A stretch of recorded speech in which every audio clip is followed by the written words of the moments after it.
BJP ಶಾಸಕ ಮುನಿರತ್ನ ಮೇಲೆ ಮೊಟ್ಟೆ ಅಟ್ಯಾಕ್ ಕೇಸ್. ಮೊಟ್ಟೆ ಅಟ್ಯಾಕ್ ಬಗ್ಗೆ ಕುಸುಮ ಹನುಮಂತರಾಯಪ್ಪ ಶಾಸಕ ಮುನಿರತ್ನ ವಿರುದ್ಧ ಕುಸುಮ ಆಕ್ಟಿಂಗ್ ಬಾಣ ಬಿಟ್ಟಿದ್ದಾರೆ. ಮೊಟ್ಟೆ ಅಟ್ಯಾಕ್ ಚಿತ್ರದ ರಚನೆ ಹಾಗೂ ನಿರ್ಮಾಣ ಅವರದ್ದೇ. ದಲಿತರನ್ನ ತುಚ್ಛವಾಗಿ ನಿಂದಿಸಿದ್ದ ಶಾಸಕ ಮುನಿರತ್ನ, ಒಕ್ಕಲಿಗ ಹೆಣ್ಣು ಮಗಳನ್ನ ಅವಹೇಳನ ಮಾಡಿದ್ದ ಮುನಿರತ್ನ. ಎಫ್ಎಸ್ಎಲ್ ರಿಪೋರ್ಟ್ನಲ್ಲಿ ಅವರದ್ದೇ ಧ್ವನಿ ಅಂತ ಗೊತ್ತಾಗಿದೆ.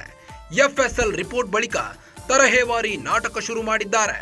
ಜೈಲಿಗೆ ಹೋಗಿ ಬಂದ ನಂತರ ಇಮೇಜ್ ಬಿಲ್ಡಿಂಗ್ ಪ್ರಹಸನ ನಡೆದಿದೆ. ನಾಟಕ ಗಮನಿಸಿದ್ರೆ ಕೊಚ್ಚೆಯಲ್ಲಿ ಹೊರಳಾಡುವ ಹಂದಿಯಂತೆ ಇದೆ. ಹಂದಿಗಳ ಜೊತೆ ಹಂದಿಗಳಾಗಿಯೇ ಇರ್ಬೇಕಾ ಪ್ರಶ್ನೆ ಕಾಡ್ತಿದೆ. ಮುನಿರತ್ನರದ್ದು ಮಾಡಿದ್ದುನ್ನೋ ಮಹಾರಾಯ ಎಂಬ ಸ್ಥಿತಿಯಾಗಿದೆ. ಈತನ ಪಾಪದ ಕೆಲಸಗಳಿಗೆ ತಕ್ಕ ಶಾಸ್ತಿ ಆಗೇ ಆಗುತ್ತದೆ. ನನ್ನ ತಪ್ಪು ಮುಚ್ಚಿಕೊಳ್ಳಲು ನನ್ನ ಹೆಸರನ್ನ ಎಳೆದು ತರುವುದು ಎಷ್ಟು ಸರಿ? ದುರುದ್ದೇಶ ಅರಿಯದೆ ಈತನ ಕತೆ ನಂಬುವಷ್ಟು ಜನರು ದಡ್ಡರಲ್ಲ. ಸಾಮಾಜಿಕ ಜಾಲತಾಣದಲ್ಲಿ ಕುಸುಮ ಹನುಮಂತರಾಯಪ್ಪ ಪೋಸ್ಟ್ ಹಾಕಿದ್ದಾರೆ. ಮುನಿರತ್ನ ವಿರುದ್ಧ ಸಿಡಿದೆದ್ದ ಹನುಮಂತರಾಯಪ್ಪ ಕುಸುಮ. ಸಾಮಾಜಿಕ ಜಾಲತಾಣದಲ್ಲಿ ಕುಸುಮ ಹನುಮಂತರಾಯಪ್ಪ ಪೋಸ್ಟ್ ಹಾಕಿಕೊಂಡು ಕಿಡಿಕಾರಿದ್ದಾರೆ. ಬಿಜೆಪಿ ಶಾಸಕ ಮುನಿರತ್ನ ಮೇಲೆ ಮೊಟ್ಟೆ ಅಟ್ಯಾಕ್ ಕೇಸ್. ಮೊಟ್ಟೆ ಅಟ್ಯಾಕ್ ಬಗ್ಗೆ ಕುಸುಮ ಹನುಮಂತರಾಯಪ್ಪ ಲೇವಡಿ ಮಾಡಿದ್ದಾರೆ. ಶಾಸಕ ಮುನಿರತ್ನ ವಿರುದ್ಧ ಆಕ್ಟಿಂಗ್ ಬಾಣ ಬಿಟ್ಟ ಕುಸುಮ. ಮೊಟ್ಟೆ ಅಟ್ಯಾಕ್ ಚಿತ್ರದ ರಚನೆ ಹಾಗೂ ತೀರ್ಮಾನ ಅವರದ್ದೇ.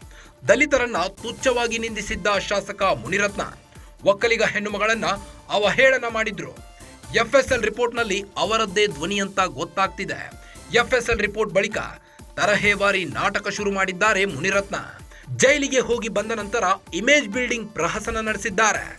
ನಾಟಕ ಗಮನಿಸಿದ್ರೆ ಕೊಚ್ಚೆಯಲ್ಲಿ ಹೊರಳಾಡುವ ಹಂದಿಯಂತೆ ಇದೆ. ಹಂದಿಗಳ ಜೊತೆ ಹಂದಿಗಳಾಗಿಯೇ ಇರ್ಬೇಕಾ ಅಂತ ಪ್ರಶ್ನೆ ಕಾಡ್ತಿದೆ. ಮುನಿರತ್ನರದ್ದು ಮಾಡಿದ್ದುನ್ನೋ ಮಹಾರಾಯ ಎಂಬ ಸ್ಥಿತಿ ಇದೆ. ಈತನ ಪಾಪದ ಕೆಲಸಗಳಿಗೆ ತಕ್ಕ ಶಾಸ್ತಿ ಆಗೇ ಆಗುತ್ತದೆ ಎಂದು ಲೇವಡಿ ಮಾಡಿದ್ದಾರೆ. ತನ್ನ ತಪ್ಪು ಮುಚ್ಚಿಕೊಳ್ಳಲು ನನ್ನ ಹೆಸರನ್ನು ಎಳೆದು ತರುವುದು ಎಷ್ಟು ಸರಿ? ದುರುದ್ದೇಶ ಅರಿಯದೆ ಈತನ ಕತೆ ನಂಬುವಷ್ಟು ಜನರು ದಡ್ಡರಲ್ಲ. ಸಾಮಾಜಿಕ ಜಾಲತಾಣದಲ್ಲಿ ಕುಸುಮ ಹನುಮಂತರಾಯಪ್ಪ ಪೋಸ್ಟ್ ಹಾಕಿ ಲೇವಡಿ ಮಾಡಿದ್ದಾರೆ.